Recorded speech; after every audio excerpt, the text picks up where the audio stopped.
All right, let's talk about Catelyn VI. Catelyn VI is a long, long mammoth chapter. It is almost 7,400 words. Um, it is twice as long as most chapters in a Game of Thrones. Not quite twice as long, but nearly twice as long as most chapters in a Game of Thrones. We just got a breezy chapter from Ned that was 3,000 words, and we're going to go into another breezy chapter from Ned that's not even 2,500 words. This chapter is just huge. And honestly, not that much happens in it. Like, it's just Catelyn going into the Eerie. Um, and setting up the excitement that happens there. It's mostly world building. It's mostly backstory on some of the characters. It's a lot of dick jokes and a lot of vagina jokes. It's it's not exactly people's favorite chapter, and it's not exact. When you think about all the fun chapters that happen around it, it is a it's uh it's just kind of here. And what's fascinating about it is that all of the pieces that are established here, when we talk about like um going to the gates of the moon and meeting the Waynwoods and the Royces and Mia Stone, and that all of these pieces are still the Vale story. Like, not much has changed in the Vale story. Like, you're still dealing with the same characters and the same conflicts. I mean, granted, Lysa is gone, but like, it's still the same conflicts. And it's it's a bit interesting because you go to other places on the map and that's just not the case. Like, the North is completely different. If you look at the characters in a Game of Thrones in the North, when you think, okay, Maester Lewin and Gage and like Rodrik Cassell and Old Nan, like, none of those characters are characters in the North. Like, it's new, completely new cast when you get into a Feast for Crows, A Dance with Dragons. The same with the Riverlands. It's just Edmure. Like, the early Braverland story is about Hoster and Edmure and a whole new cast of characters in the Riverlands when you come in later. Um, and so it's a bit strange. It's just, maybe it's just a function that there just haven't been that many chapters dedicated to the Vale. Sansa's story just does not get that many chapters. She gets a bunch of chapters in Storm, but those really focus hard on Lysa and Littlefinger and the other cast of characters all around them. The Royces and the Waynwoods and things like that don't really appear again until A Feast for Crows. So it's interesting here that so much that we're going to be running into here is the A Feast for Crows story, and the sample chapter, the Winds of Winter sample chapter story. But let's get into it here because we got a ways to go here. All right, Catelyn, my lady, you should have sent word of your coming, Sir Donal Waynwood told her as their horses climbed the pass. We would have sent an escort. The high road is not as safe as it once was for a party as small as yours. Donald Waynwood, we hear a lot about him. I don't think he appeared. Maybe he appeared. I forget if he's at the trial, but he's talked about as the new Knight of the Gate after Brynden Tully leaves. But he. When I think of the modern story, he hasn't reintroduced himself. We reintroduced him in the fanfic, but the high road is not as safe as it once was.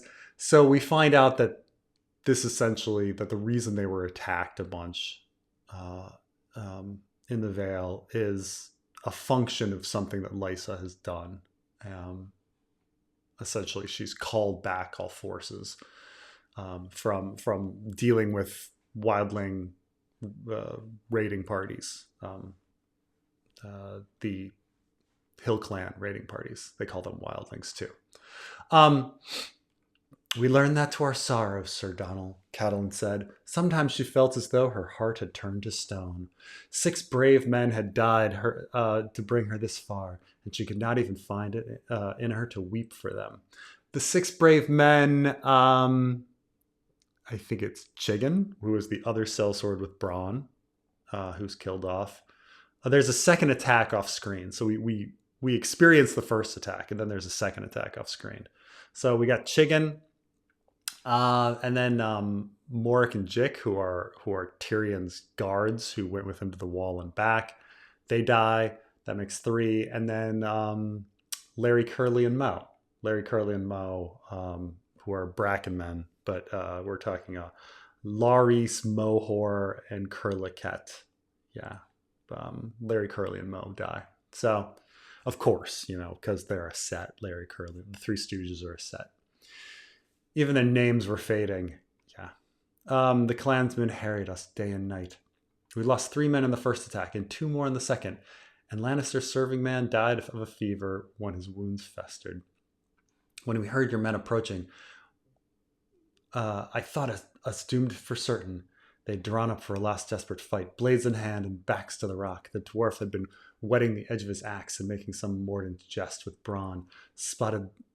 When Bronn spotted the banner that riders carried before them, the moon and falcon of House Aaron, sky blue and white. Catelyn had never seen a more welcome sight.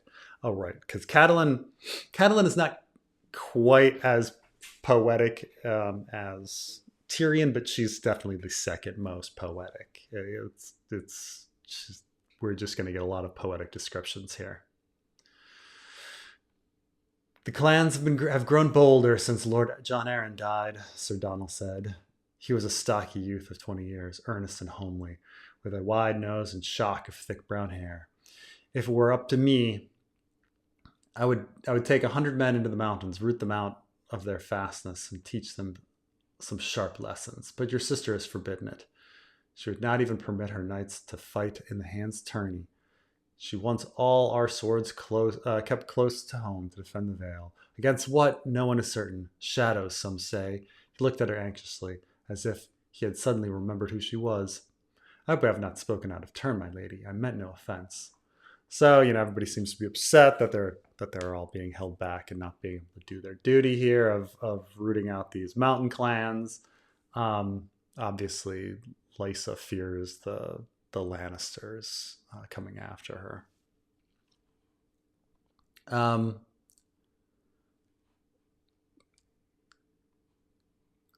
Frank talk does not offend me. The Vale has always been really wanting to go out and fight. That's just been in their nature, and they haven't been able to. But they're constantly just being like, we want to go fight. That we want to join Robb's war, and then they're not allowed. It's just kind of the reoccurring thing. They want to go out and fight, but they haven't been allowed to.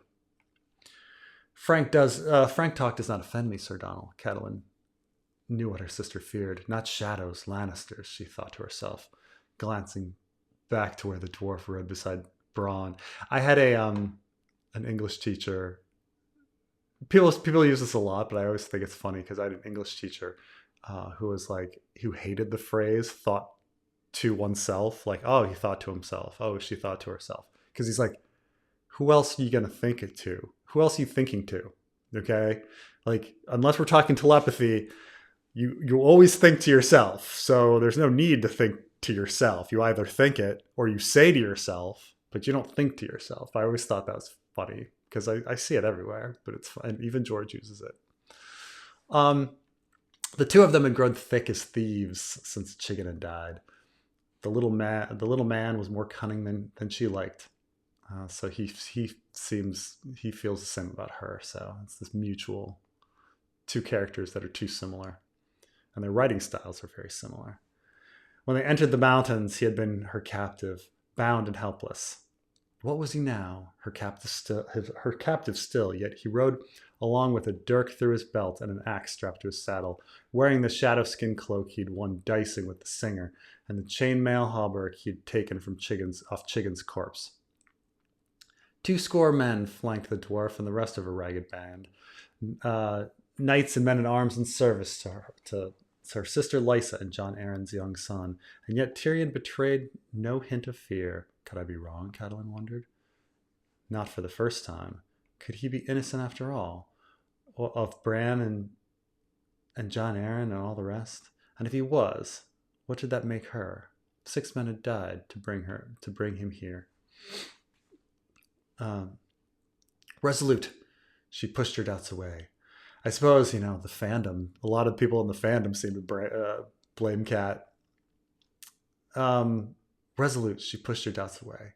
When we reach your keep, I would take it kindly if you would send for Maester Coleman at once. Sir Rodrik is feverish from his wounds. And of course, Maester Coleman was actually in King's Landing with Jon Arryn and Lysa. One of the things that, again, this is a general problem in Ice and Fire, is characters act like people live in two places at once, which is unusual considering travel times are all over the place and things like this. So, for instance, we've gone through the issue of, does Tyrion live at court in King's Landing or does he live in Casterly Rock? It's not really established. Like both, it seems like both.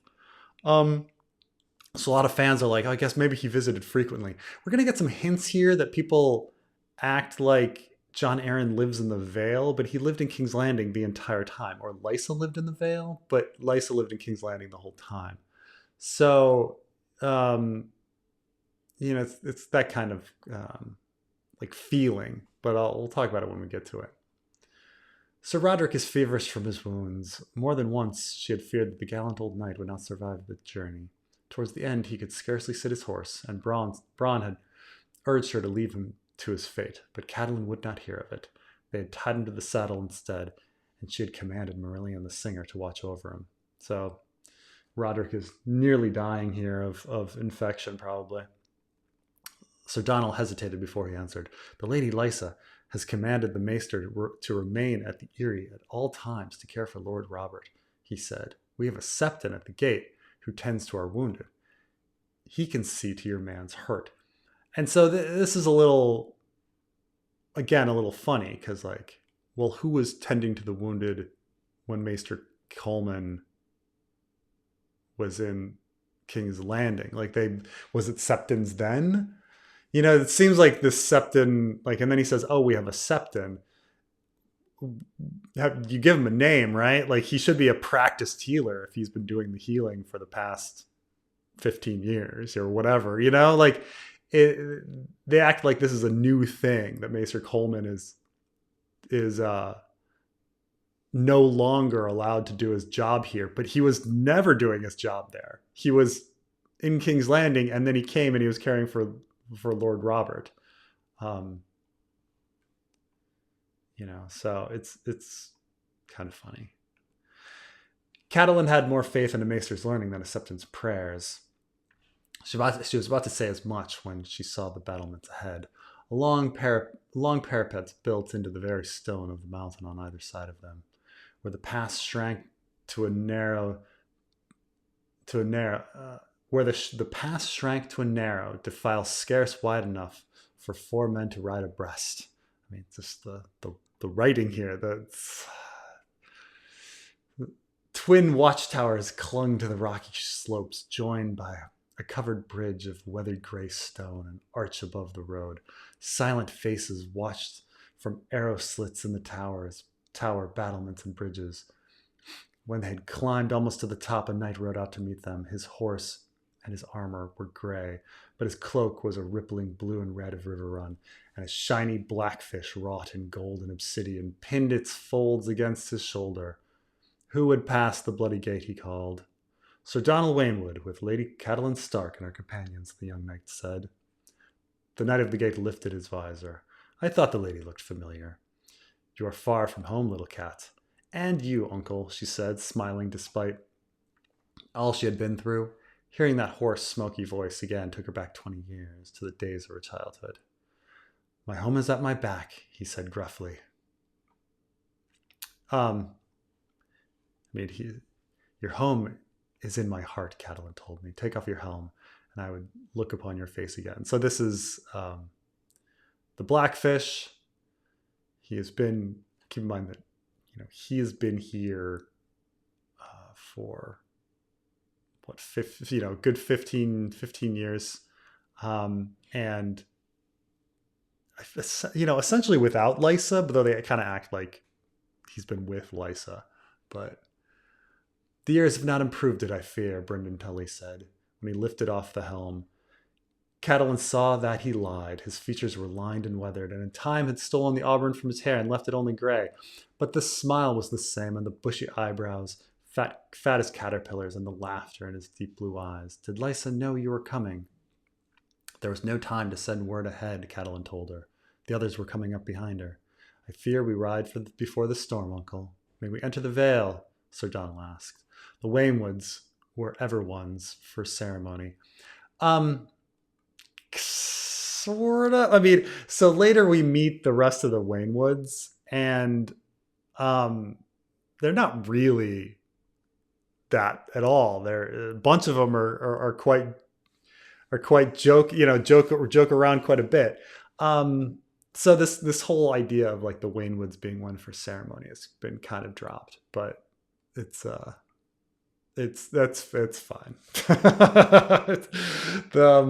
But if you read the Elaine Sample chapter when the Waynwoods actually show up, they're no different than any other lords or ladies, if not more relaxed and joke cracking and such. So the whatevs.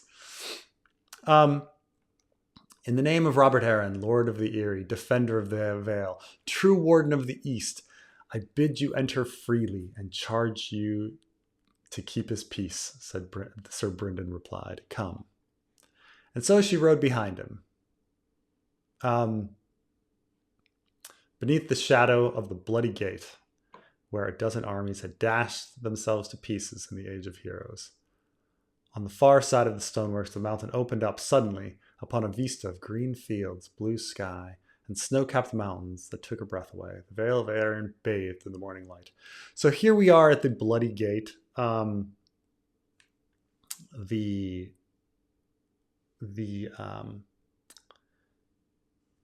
in is a big vagina joke. So we're heading into a vagina, thus the bloody gate.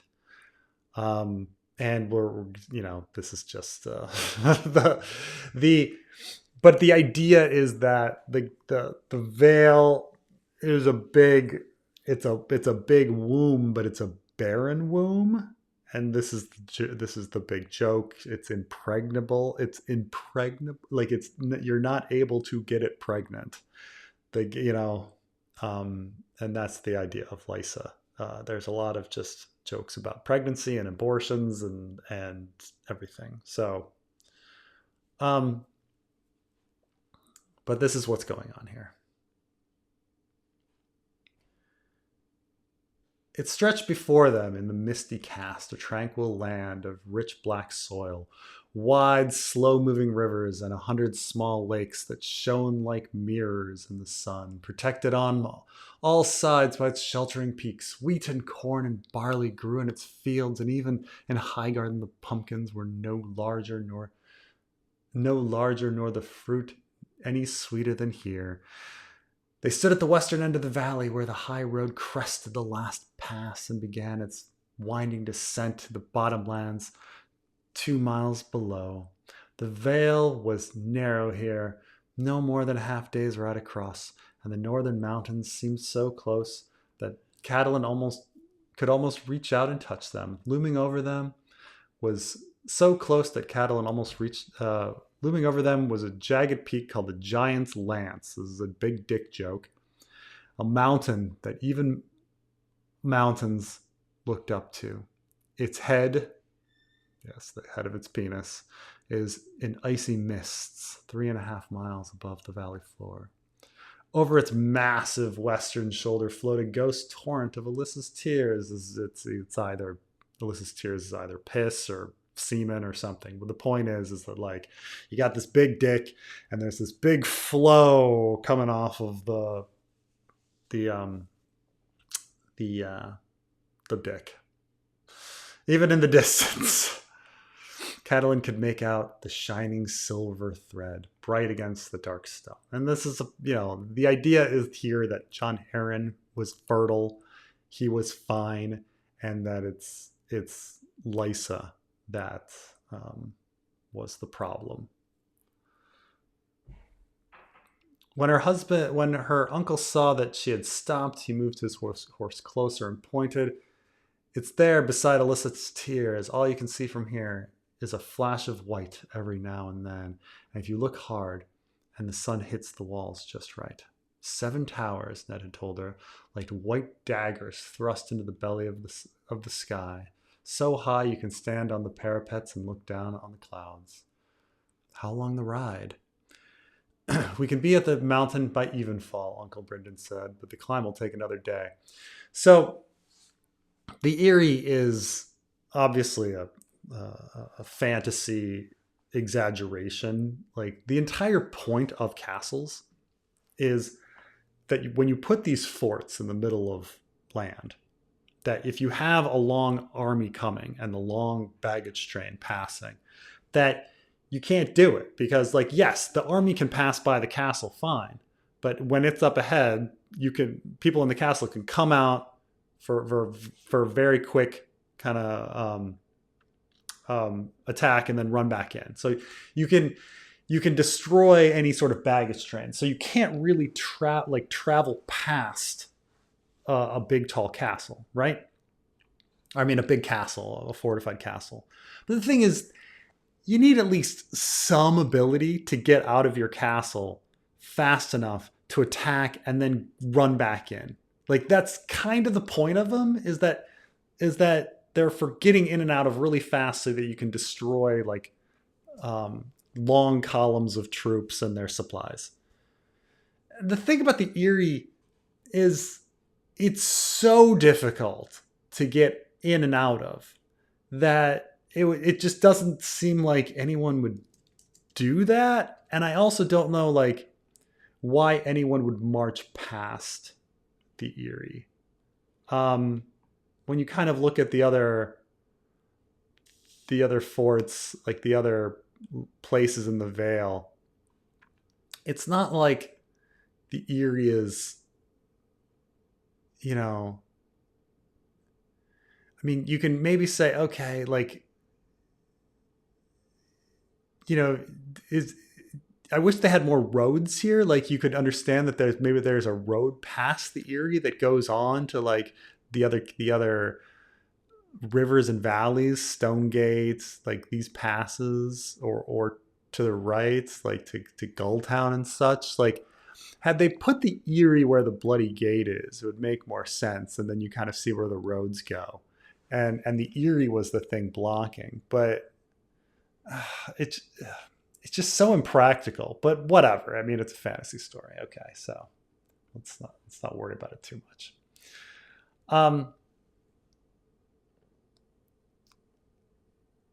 We can be at the mountain by evenfall, but the climb will take another day. Sir Rodrik spoke up from behind. My lady, he said, I fear I can go no further today.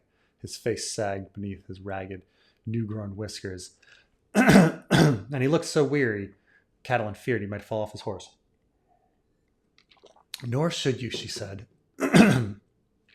You've done all I could have asked asked of you, and 100 times more. My uncle will see me the rest of the way to the Eerie. Lannister must come with me. But there's no reason that you and the others should not rest and recover your strength. I realize that, Rodrik Cassell's function in the story is to like make Catelyn like go the way she goes. Like, he's the one that gets seasick so that she has to go by land on the way back, so she runs into Tyrion. And then, they don't want him as a character being there in the Eerie, so he gets injured, so he has to stay at the Gates of the Moon, things like this, or the Bloody Gate he's staying at. We should be honored to have him as guests, Sir Donald said, with a grave courtesy of the young. Oh, now his courtesy is of the young, not the Waynwoods. Besides Sir Rodrik, only Bronn, Willis Woad, and Marillion the Singer remained of the party, and had ridden with her from the inn by the crossroads. My lady, Marillion said, riding forward, I beg you, allow me to accompany you to the Eerie, to see the end of the tale, as I saw its beginning. The boy sounded haggard, yet strangely determined. He had a fevered shine to his eyes. Catelyn had never asked the singer to ride with them. That choice he had made himself. And how he had come to survive the journey when so many braver men lay dead and unburied behind him, she could never say. Yet there he was, with a scruff beard, that made him look almost a man. Perhaps she owed him something for having come this far. Very well, she told him. Of course, this is, Marillion ends up, Lysa ends up really liking him, so it turns out well. I'll come as well, Brown announced. She liked that less well. Without Bronn, she would never have reached the Vale, she knew. The sellsword was as fierce a fighter as she had ever seen, and his sword had helped kept them through to safety. Yet for all that, Catelyn misliked the man. Courage he had, and strength, but there was no kindness in him, and little loyalty, and she had seen him riding beside Lannister far too often, talking in low voices and laughing at some private joke. So she would have preferred to separate him from the dwarf here and now, but having agreed that Marillion might continue to the Eerie, she could see no gracious way to deny the same right to Bronn. As you wish, she said, although she noted that he had not actually asked for permission. Big mistake. Now people are like, okay, when does Catelyn make mistakes? I'll tell you when Catelyn makes mistakes, okay? She should not have let Bronn up the mountain, and the only reason was that she didn't want to be rude. I mean, ridiculous. She's arrested and kidnapped a man. Okay? Like this is the same woman that jumped up naked in front of Maester Luwin. And all of a sudden she's I'll be really rude if I didn't let Bronn go up too. Like, big mistake, dumb move, Catelyn, dumb move. Should have kept Bronn down at the Bloody Gate. Just said, no, I don't want you to go. Like, simple as that. Simple as that. But of course they need Bronn. The story needs Bronn to be up there, right? But yeah, it's see, these are the big mistakes that people don't harp on. She should have kept Bronn at the gates of at the Bloody Gates, and because her excuse is politeness, fucking politeness, and there's all sorts of times when Cat isn't polite. It's so weird. Sir Willis Woad remained with Sir Rodrik, a soft-spoken septon fussing over their wounds. Their horses were left behind as well. Poor ragged things. Sir Donald promised to send birds ahead to the gates of the moon, to the Eerie and the gates of the moon with word of their coming. Fresh mounts were brought forth from the stables, sure-footed mountain stock with shaggy coats, and within the hour they set forth once again. Catelyn rode beside her uncle as they began the descent to the valley floor. Behind came Bronn, Tyrion, Lannister, Marillion, and 6 of Bryndon's men. Willis Woad is one of these characters that also disappears from the story. We don't know where he is. I meant to put him in the fanfic. I need to go back and edit that, or make sure that he's in there.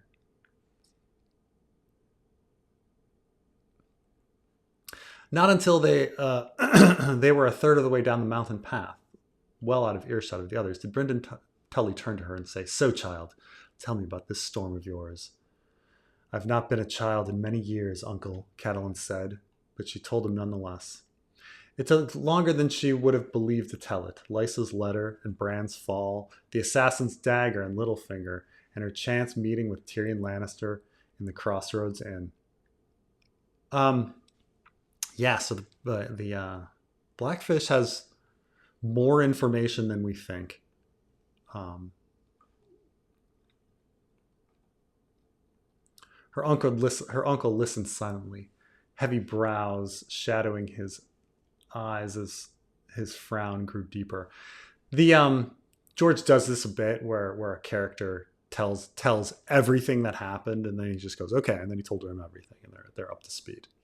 Like Theon does this with Asha. Sam does it with Aleras. But it's just like, they told the story and now they're up to speed. So we kind of, just assume that Bryndon Tully knows everything now. Bryndon Tully had always known how to listen to anyone but her father. He was Lord Hoster's brother, younger by 5 years. But the two of them had been at war as far back as Catelyn could remember. During one of their louder quarrels, when Catelyn was 8, Hoster had called Bryndon the black goat of the Tully flock. Laughing, Bryndon pointed out that the sigil of their house was a leaping trout. so he ought to be a black fish rather than a black goat, and from that day forward he had taken it as his personal emblem.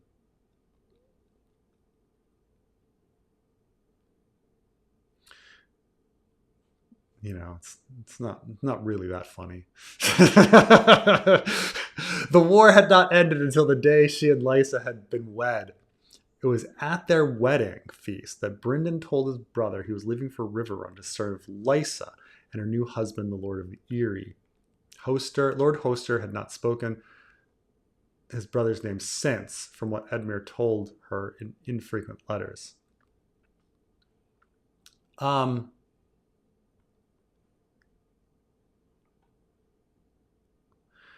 so it seems like Brynden is going to serve Lysa, Jon Arryn and Lysa, but they immediately after the war, I suppose. I suppose that Lysa goes off with Jon Arryn. I don't know. It's hard to say how much Jon Arryn is fighting. We don't hear about Jon Arryn fighting, but assuming Jon Arryn fought, I guess Brynden hangs out with Lysa for a year until the war is done, and then Lysa leaves and goes to King's Landing. Nonetheless, during all those years of Catelyn's girlhood, it had been Brynden, the blackfish, to whom Lord Hoster's children had run with their tears and their tails when father was too busy and mother too ill. So Hoster is more of a father than Blackfish is more of a father than Hoster to all of them, much like I suppose you could argue that Jon Arryn is more of a father to Ned than his father, or I'm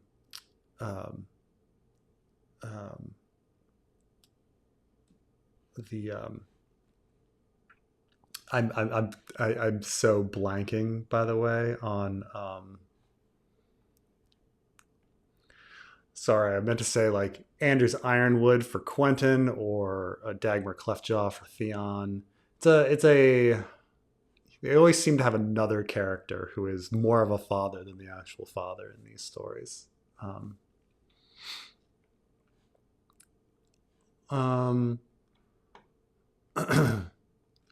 Lysa, Edmure, and yes, even Peter Baelish, his father's ward, had listened to them all patiently, as he listened now, laughing at their triumphs and sympathizing with their childish misfortunes. When she was done, her uncle remained silent for a long time as his horse negotiated the steep rocky trail. "Your father must be told," he said at last. "If the Lannisters should march, Winterfell is remote and the Vale walled up behind its mountains, but Riverrun lies right in their path." "I'd had the same fear," Catelyn admitted. "I shall ask Maester Coleman to send a bird when we reach the Eerie." She had other messages to send as well, the commands that Ned had given her for his bannermen to ready the defenses for the north. "What is the mood in the Vale?" she asked.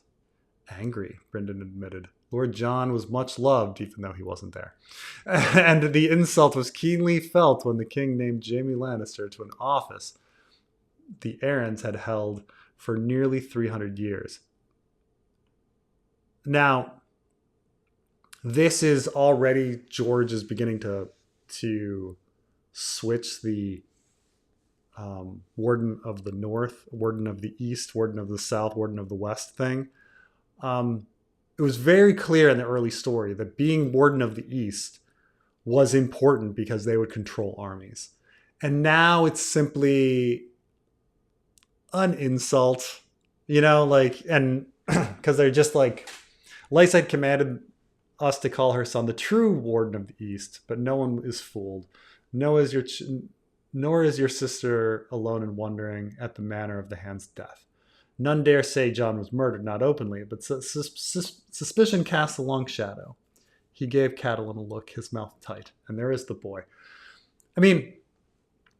They control their own armies. It's pretty clear. So it's like no one is fooled. Fooled by an honorific title. It's become an honorific title now, even though earlier in the story it was definitely not an honorific title. It was definitely, you would have control over those armies. And now it's just an insult. We get from, we're halfway. This is about halfway through. We're about halfway through a Game of Thrones, so we're about halfway through. The warden system has been thrown out the window. The boy, what of him? She ducked her head as they passed under a low overhang of rock and around a sharp turn. Her uncle's voice was troubled. Lord Robert, he sighed, 6 years old, sickly, and prone to weep if you take his dolls away. I mean, that's not. There's plenty of 6-year-olds like that. It's not that bad. Jon Arryn's trueborn heir, by all the gods, yet there are some who say he is too weak to sit his father's throne. Kid's 6. Nestor Royce has been high steward these past 14 years while Lord John served in King's Landing, and many whispered that he should rule until the boy comes of age. Others believe that Lysa must marry again, and soon. Already the suitors gather around her, gather like crows on a battlefield. A feast for crows. The Eerie is full of them. And this again, now we hear, but if you look at like the plot here, okay, so she's like, what's the plot of the Vale? Well, we've got Lord Arryn is too weak and everybody thinks that he shouldn't rule. And Nestor Royce wants to rule. The Royces want, the junior Royces want to rule. And people are trying to marry into the power to take over. And this is I mean, it's still the plot, right? Like, yes, they gather on Lysa, but the minute Lysa dies, everyone's trying to marry Harry the heir. It's and the battle over who's ruling Nestor Royce and then Littlefinger and things like that goes on. So it's the same. The plot is exactly the same, even in the modern story, right here from the beginning. I might have expected that, Catelyn said. Small wonder there. Lysa was still young, and the kingdom of the mountain of the Vale, the kingdom of mountain and vale, made a handsome wedding gift. Will Lysa take another husband? She says yes, provided she finds a man who suits her, Brendan Tully said. But she has already rejected Lord Nestor and a dozen other suitable men. Suitable to, I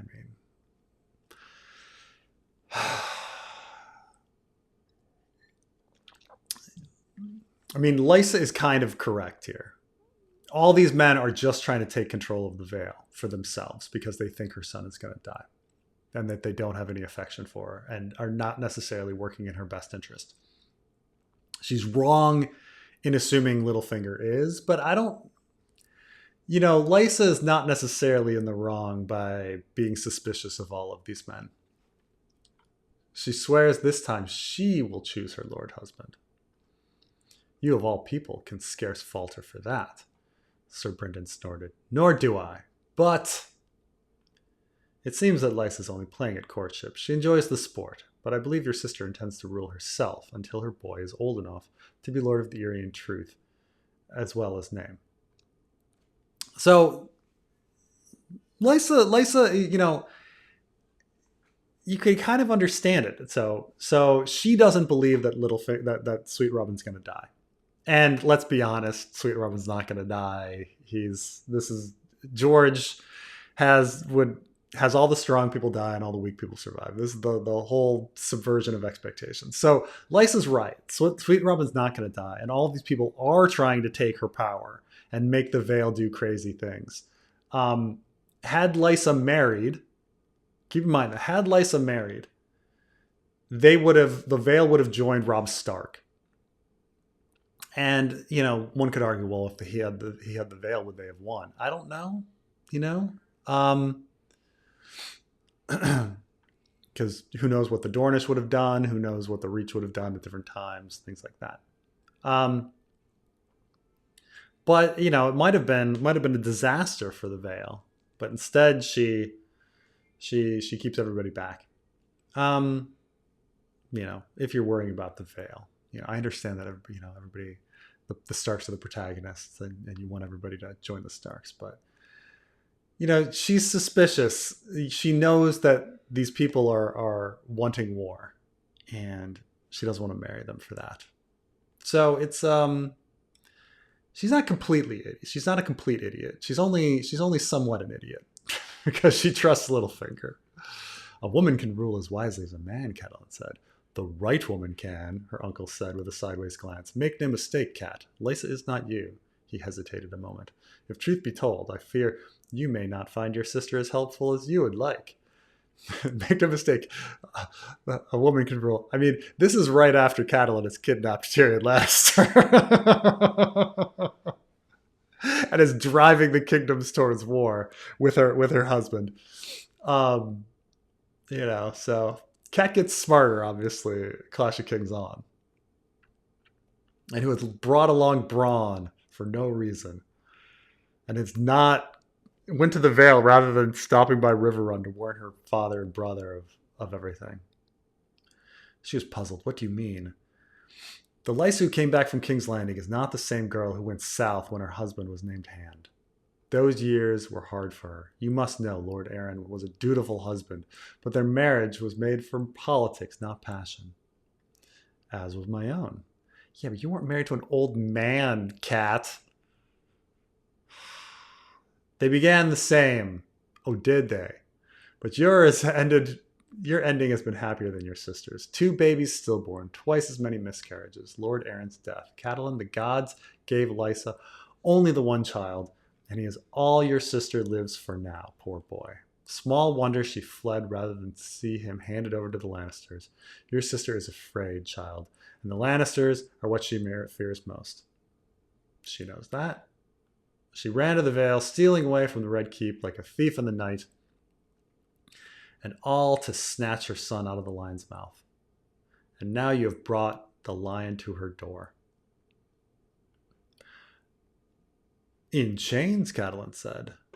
The crevice yawned on her right, falling away into darkness. She reined up her horse and picked her way along step by careful step. So this chapter, man, it's like I say, it's massively long, but it's also it's just repetitious. Cat knew this, and now Brynden is telling her this, and then later Lysa tells her this. So it's very strange. Oh, her uncle glanced back to where Tyrion Lannister was making a slow descent behind them. I see an axe on his saddle, a dirk at his belt, and a sellsword that trails him like a hungry shadow. Where is Chains, sweet one? Catelyn shifted uneasily in her seat. The dwarf is here, not by choice. Chains or no, he is my prisoner. Lysa will want him to answer for his crimes, no less than I. It was her own husband the Lannisters murdered, and her own letter that first warned us against them. Brendan Blackfish gave her a weary smile. I hope you're right, child, he sighed, in tones that said she was wrong. The sun was well to the west by the time the slope had flattened beneath the hooves of their horses. I mean, beautiful writing. But man, this just goes on. The road widened and grew straight, and for the first time Catelyn noticed wildflowers and grasses growing. Once they reached the valley floor, the going was faster, and they made good time, cantering through verdant greenwoods and sleepy little hamlets, past orchards and golden wheat fields, splashing across a dozen sunlit streams. Her uncle sent a standard-bearer ahead of them, double banner flying from his staff, the moon and falcon of House Arryn on high, and below it his own field, blackfish. Farm wagons and merchant carts and riders from lesser houses moved aside to let them pass.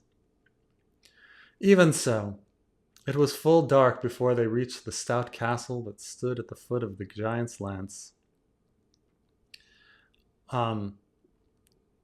Torches flickered atop its ramparts, and horned moon danced upon the dark waters of its moat. The drawbridge was up, the portcullis down, but Catelyn saw lights burning in the gatehouse, spilling from the windows of the square towers beyond. The gates of the moon! More vagina jokes. Bloody gate, gates of the moon. Obviously, your moon blood comes in, so we've got... This is the whole idea, is that They were first at the Bloody Gate. They were first at the vaginal lips, and now they've come up through the the vagina, and they are at the cervix, the gates of the moon. Her uncle,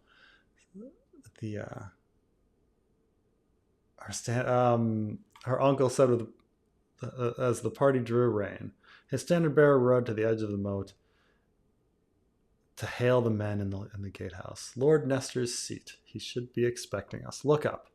Catelyn raised her eyes up and up and up. At first she saw it was stone and trees, the looming mass of the great mountain shrouded in light, as black as a starry night. Then she noticed the glow of distant fires well above them, a tower keep built upon the steep side of the mountain, its light like orange eyes staring down above them. Above that was another higher and more distant, and still higher a third, no more than a flickering spark in the sky. And finally, up where the falcon soared, a flash of white in the moonlight. A vertigo washed over her, and she stared upwards at pale towers so far above. The eerie, she heard Merlin murmur, awed. The sharp voice of Tyrion Lannister broke in. The Arryns must be over fond of company if you're planning to make us climb in that mountain in the dark. I'd rather you kill me here. We'll spend the night here and make the ascent on the morrow, Brynden told him. I can scarcely wait, the dwarf replied. How do we get up there? I have no experience at riding goats. Mules, Brynden said, smiling. There are steps carved into the mountain. So the idea is that this is a big desolate mountain because this is a big desolate uterus. Ned had told her about them, and when he talked of his youth here with Robert Baratheon and Jon Arryn, her uncle nodded. It's too dark to see them, but the steps are there. Too steep and narrow for horses, but mules can manage them most of the way. The path is guarded by 3 way castles, stone, snow, and sky. The mules will take us up as far as sky. Tyrion Lannister glanced doubtfully. And beyond that, Brynden smiled. Beyond that, the path is too steep even for mules. We ascend on foot the rest of the way, or perchance you prefer to ride a basket. The Eerie clings to the mountain directly above sky, and its cellars are 6 great winches with long iron chains to draw supplies up from below. If you prefer, my Lord Lannister, I can arrange for you to ride up with the bread and beer and apples. The dwarf gave a bark of laughter. Would that I were a pumpkin, he said. Alas, my lord father would no doubt be most chagrined if his son of Lannister went to his fate like a load of turnips. If you ascend on foot, I fear I must do the same. We Lannisters do have a certain pride. Pride? Catelyn snapped. His mocking tone and easy manner made her angry. Arrogance, some might call it. Arrogance and avarice and lust for power. My brother is undoubtedly arrogant, Tyrion Lannister replied. My father is the soul of avarice, and my sweet sister lusts for power with every waking breath. I, however, am innocent as a little lamb. Shall I bleat for you? He grinned. To bleat is a wavering cry of a small farm animal like a sheep or a lamb. Yeah. So again, it's just this long description of the Eerie. It's not like we get these descriptions of the other castles. Like, we get some description, but nothing just so intensely detailed. The drawbridge came creaking down before she could reply, and they heard the sound of oiled chains as the portcullis was drawn up. Men-at-arms carried burning brands out to light their ways, and her uncle led them across the moat. Lord Nestor Royce, High Steward of the Vale and Keeper of the Gates of the Moon, was waiting in the yard to greet them, surrounded by his knights. Lady Stark, he said, bowing. He was a massive, barrel-chested man, and his bow was clumsy. Oh, his bow was clumsy. Catelyn dismounted to stand before him. Lord Nestor, she said. She knew the man only by reputation, Bronzion's cousin from a lesser branch of House Royce, yet still a formidable lord in his own right. No, I mean, there's this whole thing later about the Gates of the Moon not being an official an official land, and he's granted it and things like this. But okay. We have a long journey, and we have a long and tiring journey. I would beg the hospitality of your roof tonight, if I might. Though my roof is yours, my lady, Lord Nestor returned gruffly. But your sister, the Lady Lysa, has sent down word from the Eerie. She wishes to see you at once. The rest of your party will be housed here and sent up at first light. Her uncle swung off his horse. What madness is this, she said bluntly. Brynden Tully had never been a man to blunt the edge of his words. A night ascent? With the moon not even full? Even Lysa should know that's an invitation to a broken neck. The mules know the way, Sir Brynden. A wiry girl of 17 or 18 years stepped up beside Lord Nestor. Her dark hair was cropped short and straight around her head. She wore riding leathers and a light shirt and silvered ringmail. She bowed to Catelyn more gracefully than her lord. I promise you, my lady, no harm will come to you. It would be my honor to take you up. I've made the dark climb 100 times. Michael says my father must have been a goat. So here we got Mia Stone, and of course she mentions Michael Redfort, her lover. This plot is still going on in the main story. Even in the sample chapter, Mia Stone is flustered by Michael Redfort arriving because Michael Redfort gets married. But of course, we're at the time of this chapter being written, we're supposed to be thinking about the seed is strong. The seed is strong. And what that means. And so it's like, yes, we've got the situation of Lysa's vagina and it being the true motivation for the murder. But then we also have the reminder that this is another of Robert's bastards. And which is kind of weird because we already know the incest. Like, we as readers already know it. We knew it from the beginning. It's Columbo. So like giving us another clue with Mia Stone is a bit weird because it's not like Ned is looking at this clue. But anyway. She sounded so cocky that Catelyn had to smile. Do you have a name, child? Mia Stone, if you please, my lady, the girl said. It did not please her. It was an effort for Catelyn to keep the smile on her face. Stone was a bastard's name in the Vale, as snow was in the north, and flowers in Highgarden. In each of the 7 kingdoms, custom had fashioned a surname for children born with no names of their own. Catelyn had nothing against the girl, but suddenly she could not help but think of Ned's bastard on the wall, and the thought made her angry and guilty both at once. She struggled to find words for a reply. Yeah, Cat seems to be the only one in the story offended by bastards. It's kind of established at the beginning that, bastards would offend people, and that Jon Snow isn't allowed to sit with his family because the fear that the royals would be offended by having a bastard. And then Cersei's like putting a bastard on her small council and things like that. So this is one of those things that's, kind of been retconned in the story. Westeros is pretty comfortable with bastards. They establish it that the whole world is like Catelyn, because Catelyn is supposed to be a proper woman navigating the rules of the land, and then we find out these rules don't actually apply. So what the hell is Catelyn doing? Fine. I mean, you can chalk this one up specifically to her hating Jon Snow, but it's more than that. You all know it's more than that. They're establishing these rules, and later the rules just don't apply. Lord Nestor filled the silence. Maya's a clever girl, and she vows she will bring you safely to Lady Lysa. I believe her. She has not failed me yet. And this is a big thing that I think is important, is that Mia Stone works for the Royces. She works for the Royces.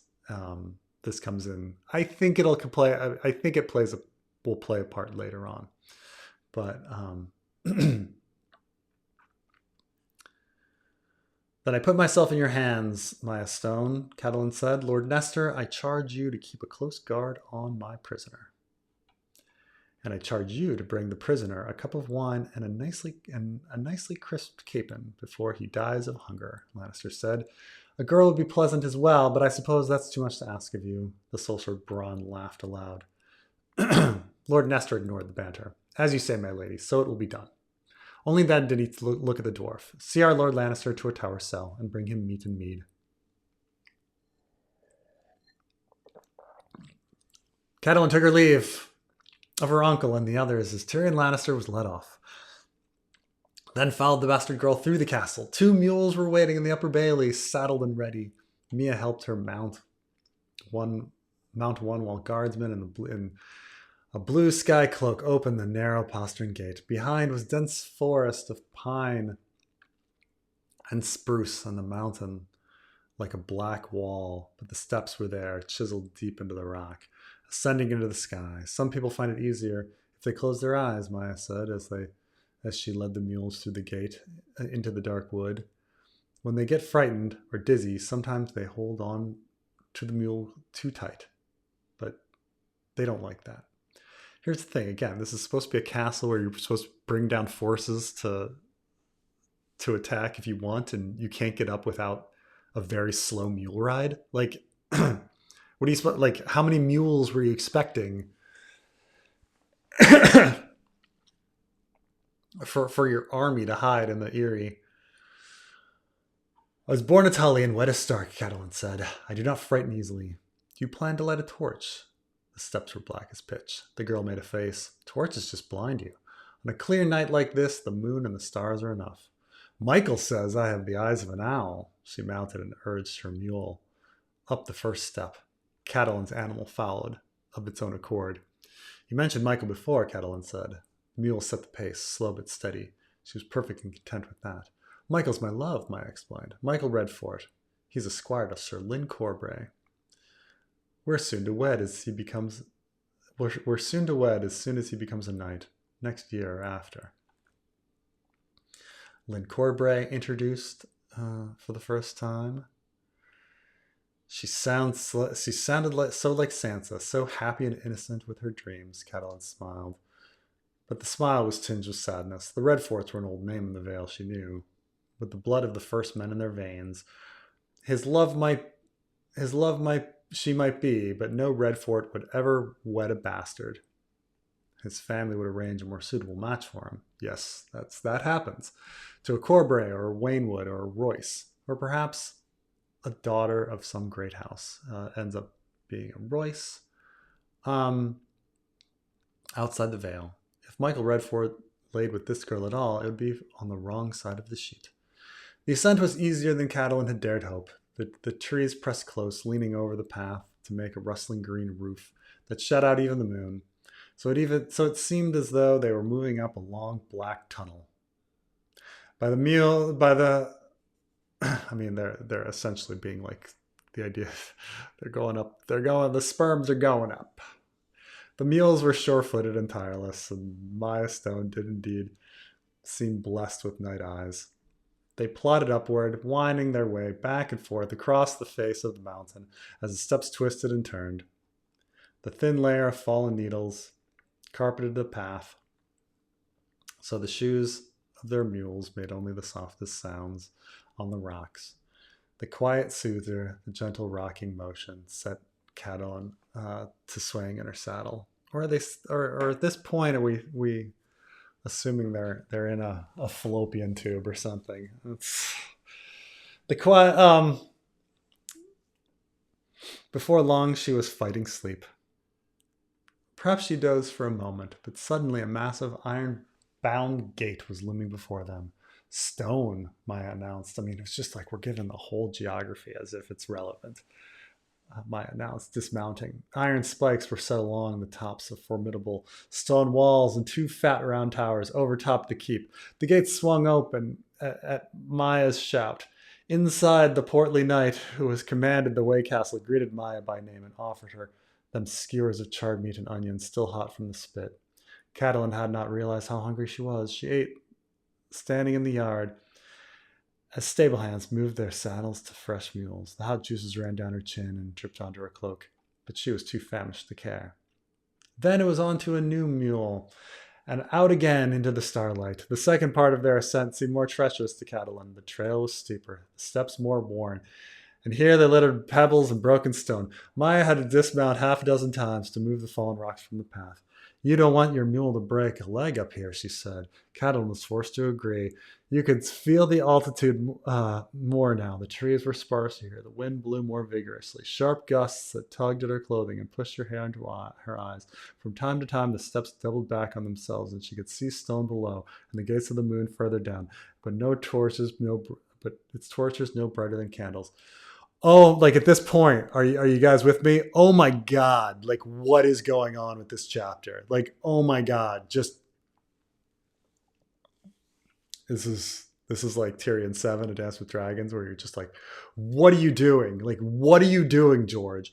Just this is just going on and on and on. For what purpose are we told like the exact geography of all the way castles of the Eerie? For what fucking purpose? This is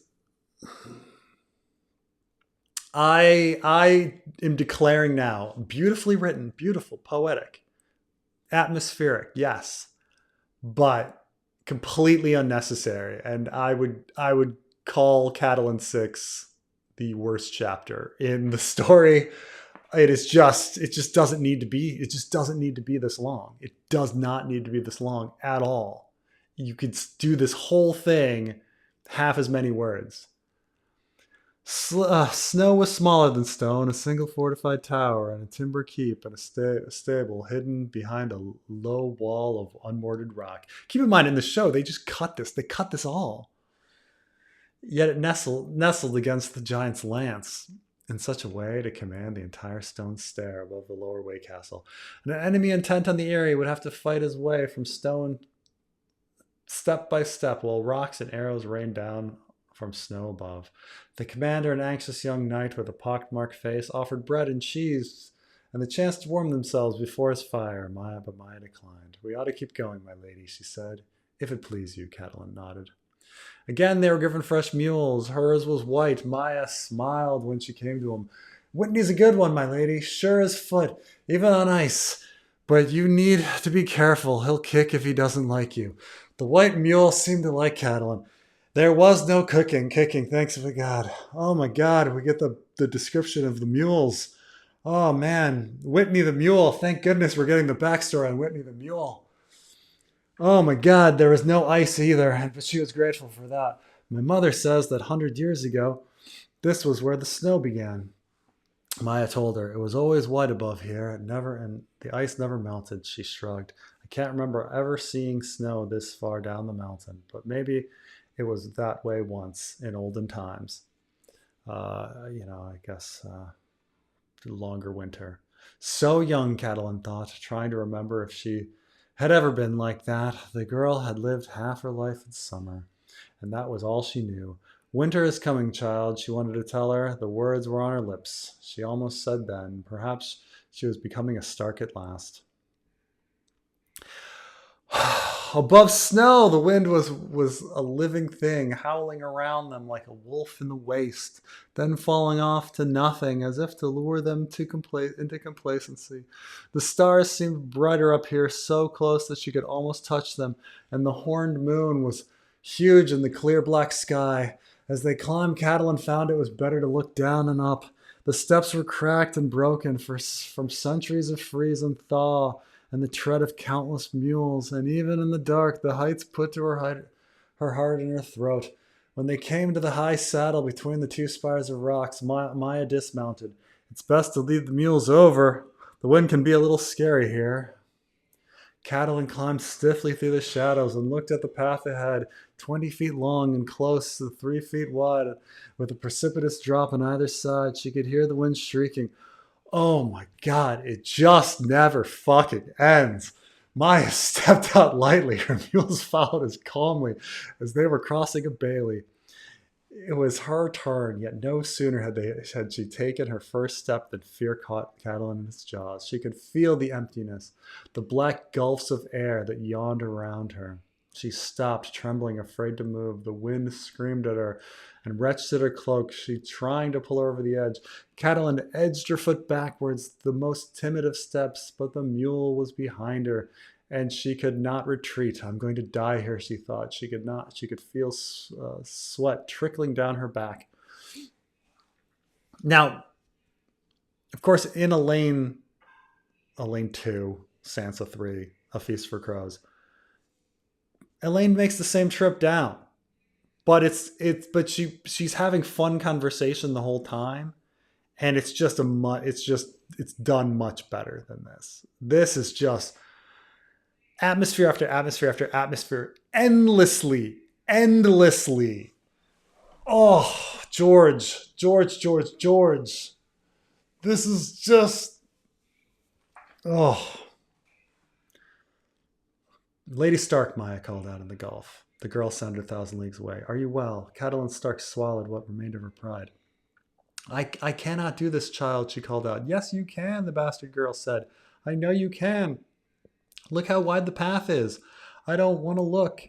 The world seemed to be spinning around her, mountain and sky and mules, whirling like a child's top. Catelyn closed her eyes to steady her ragged breathing. Keep in mind, Sweet Robin does this. You know, this is how like bad Catelyn is feeling. Sweet Robin goes through this, you know. I'll come back for you, Maya said. Don't move, my lady. Moving was about the last thing Catelyn was about to do. She listened to the skirling of the wind and the scuffing of the sounds of leather on stone, and Maya was there, taking her gently by the arm. Keep your eyes closed if you like. Let go of the rope now. Whitney will take care of himself. Very good, my lady. I'll lead you over. It's easy, you'll see. Give me a step now. That's it. Move your foot. Just slide it forward. See? Now another. Easy. You could run across. Another one. Go on. Yes. And so foot by foot, step by step, the bastard girl led Catelyn across, blind and trembling, while the white mule followed placidly behind them.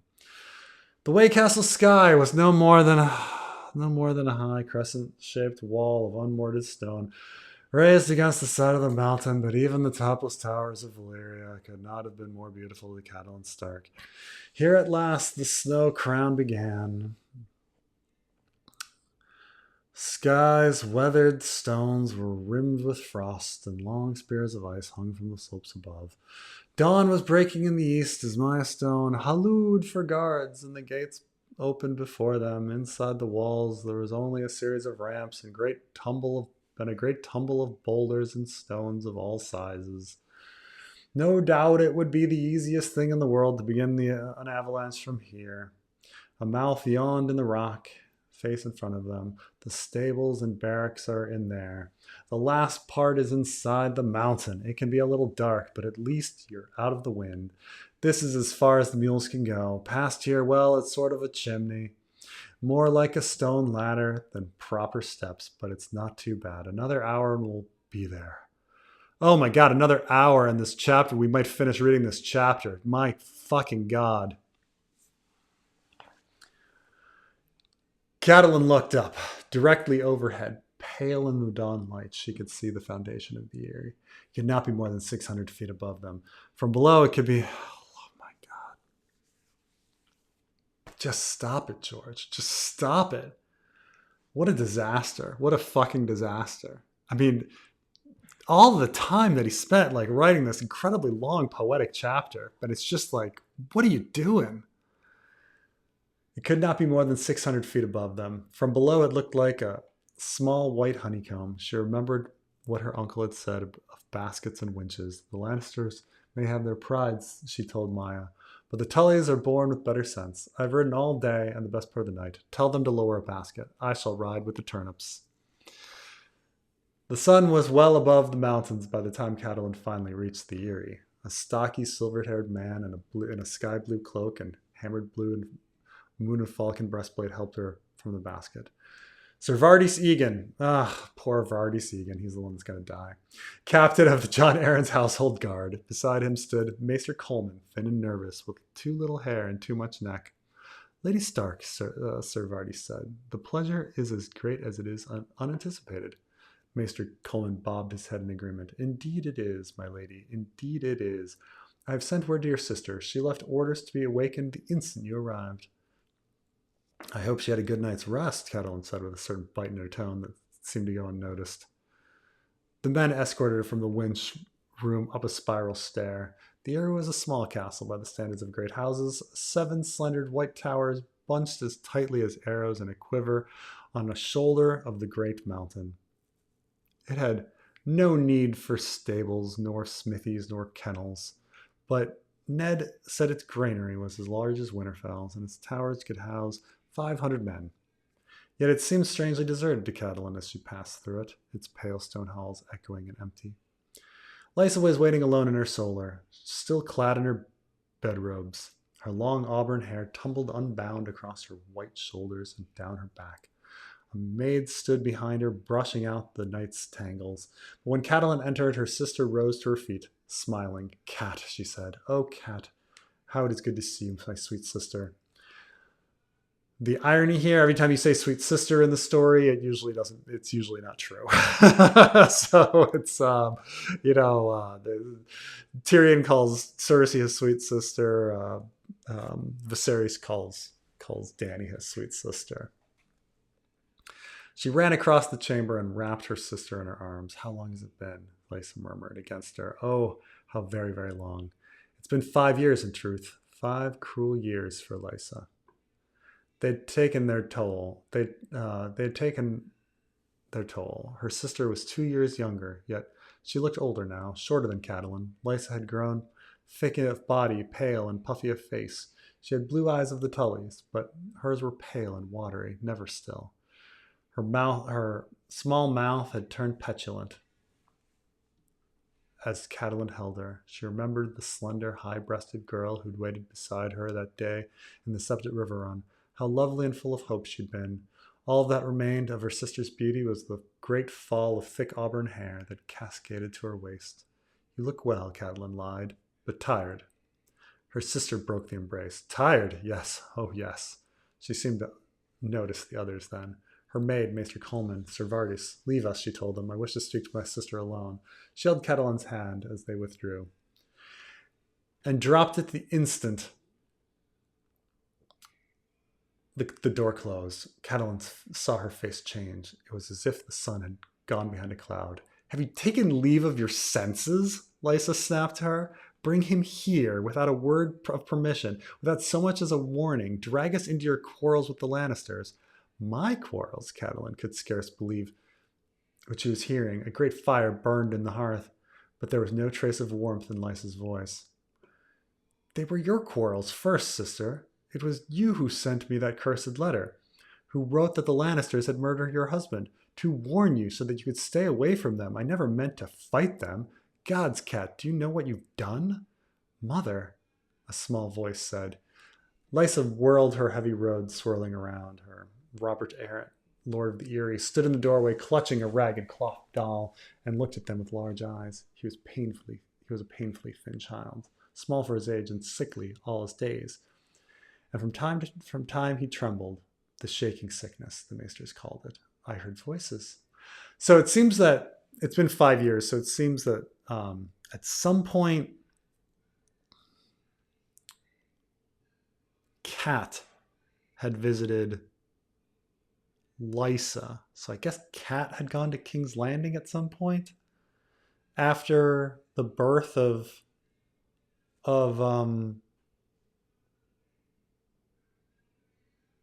Sweet Robin, unless Lysa went home to the Eyrie, but then she would have. No, because it's been many, many years since she's seen. It's been many, many years since she's seen Brynden, so she didn't go to the Vale. So at some point, Cat must have traveled to King's Landing to see Lysa, because it says that it's been 5 years. It had been 5 years. Or maybe they both went to River Run at some point at the same time. Her traveling with the babe, with young Sweet Robin. Yeah, something like that. I mean, maybe they both went to River Run at the same time or something to have a reunion. It's very, it's a little weird because people, it doesn't seem like Cat has ever been to King's Landing, and but 5 years. Yeah, maybe they both went to River Run at the same time. "They were your quarrels first, sister." Um, I heard voices. Small wonder, Catelyn thought. Lysa had been shouting. Still, her sister looked daggers at her. This is your Aunt Catelyn, baby. My sweet sister, Lady Stark. Do you remember? Now, this hearing, it's funny because, yes, they were screaming, but later it is a plot point that Sweet Robin hears voices. The boy glanced back at her. The boy glanced back at her blankly. Oh, do you remember? That means he met her, yeah, 5 years ago. I think so, he said, blinking. They were less than a year old last time Catelyn had seen him. Yeah, so no, definitely not. Lysa seated herself near the fire and said, Come to mother, my sweet one. She straightened his bedclothes and fussed his fine brown hair. Isn't he beautiful and strong too? Don't you believe the things you hear? Jon knew. The seed is strong. And so, we're supposed to be thinking about this whole thing with she's gone through this barren land, and we hear about the barrenness of Lysa. But, then applying it to Sweet Robin is the question. This is why some people question Sweet Robin's legitimacy, think maybe that he's actually Littlefinger's. But we're also supposed to be thinking because of Maya, the seed is strong. This is what it really means. It's that it's really about Robert's seed being strong. He told her. He told me. His last words. He kept saying Robert's name. Yes, see. And grabbed me by the arm so hard he left marks. Tell them. The seed is strong. So the idea is that he's saying Robert, that he wasn't saying little Sweet Robin, he was saying Robert Baratheon, the seed is strong, that the kids aren't his. He wanted everyone to know what a good, strong boy my baby was going to be. Be funny if it was actually him. If it was actually Sweet Robin. I mean, it is kind of shitty that like Jon Arryn on his deathbed is not thinking about his own son, but thinking about the fucking lineage of Robert's kids. But but yeah, or, it's pretty clear he's talking about Robert, King Robert.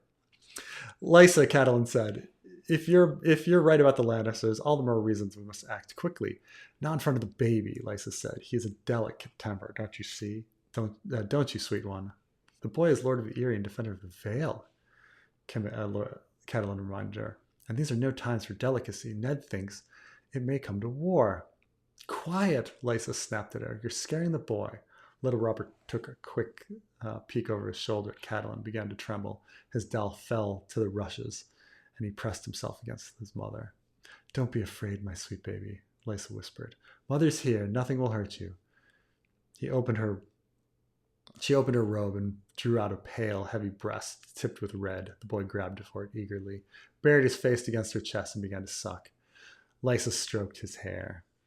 Catelyn was at a loss for words. Jon Arryn's son, she thought incredulously. He remembered her own baby, 3-year-old Rickon, half the age of the boy and 5 times as fierce. Small wonder the Lords of the Vale were restive. From the time she understood why the kings had tried to take the child away from the mother to foster him with the Lannisters. And right there, the murder, all the pieces of the murder are here at the end. Now, I think breastfeeding into old age was something for royal families. Yeah, it's the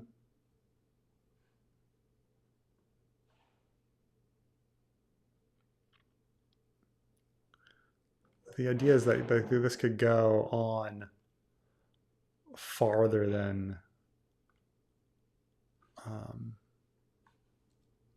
like they could be weaned later.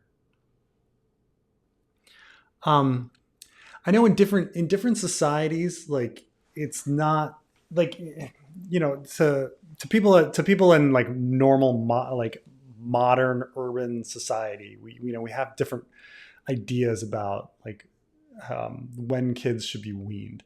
And so, some people think a year, some people think 2 years, some people think it's fine, completely fine for a kid to occasionally breastfeed all the way up to Sweet Robin's age, even beyond. And it depends on the culture and the time and things like this. I mean, keep in mind that like what is normal is often pressed by sort of male dominated society and what they think ought to be done. But also like keep in mind that when we're looking at something, a situation like this, and um, this is a comfort thing for him, right? And you certainly hear about kids sucking their thumbs into much older ages. You know, you try to get your kids to not suck their thumbs, but sucking thumbs is essentially a comfort mechanism that is relating to breastfeeding, right? That is the genesis of it, is that it is comforting to suck. And I mean, I knew high school kids that still sucked their thumbs, and then they transitioned to biting their nails or something. But it's the same thing. It's a comfort thing. I mean, I know people are like, "Oh, you're just like defending your favorite character here," but it's actually not that weird that Sweet Robin is still breastfeeding here, because it is a simple comfort thing. It's the same as sucking a thumb, or and in many societies this just wasn't a problem. I think some, weaning, a lot of times a kid has to wean because another kid has come along, and so you can't get in the way of the other babies. The other baby is on the breast, so what is he going to do? But it's, in truth, it's not the weirdest thing. But of course, as a modern reader, we're looking at this and being like, oh my God, what's wrong with this kid? He's like 6 years old and he's still breastfeeding. Oh Jesus, like what a weak kid. But in truth, it's like among the royal families and things like that, like wet nurses at different times in history and different cultures, like it's not unheard of that kids are breastfeeding up until like age 7 or so. Because again, it's the same as wanting the thumb sucking reflex. So, but it is simply the comfort thing. But this idea that it's funny that even Kat has this idea that like, oh, well, what this kid needs is to be toughened up. He needs to be ripped from his mom, fostered with the Lannisters. Jesus,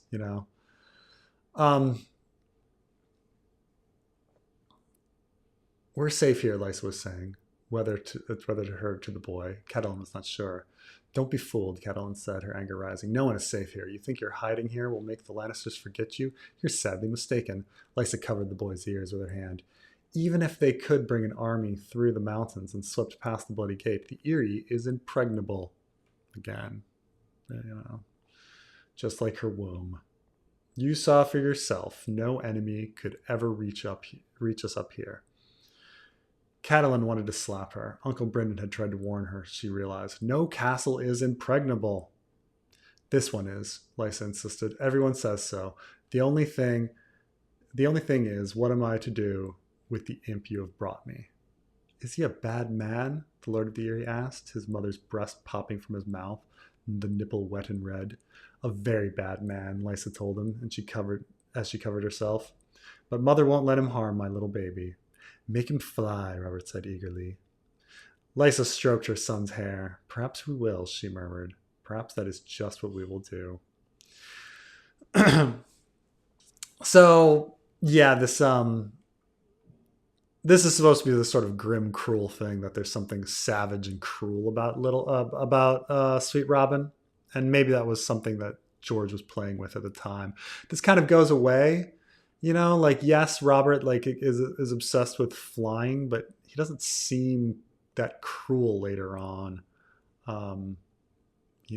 But throwing someone out the moon door is kind of abstract. But yeah, also 6-year-olds are pretty cruel in general. So, but anyway, man, what a chapter. It starts strong and ends strong, but man, that middle, you've got 5,000 words. Like, just 3/4 of this could have been trimmed down. It's outrageous. I would rank it, even though it is absolutely beautiful, this may be my least favorite chapter in all of A Game of Thrones. I cannot,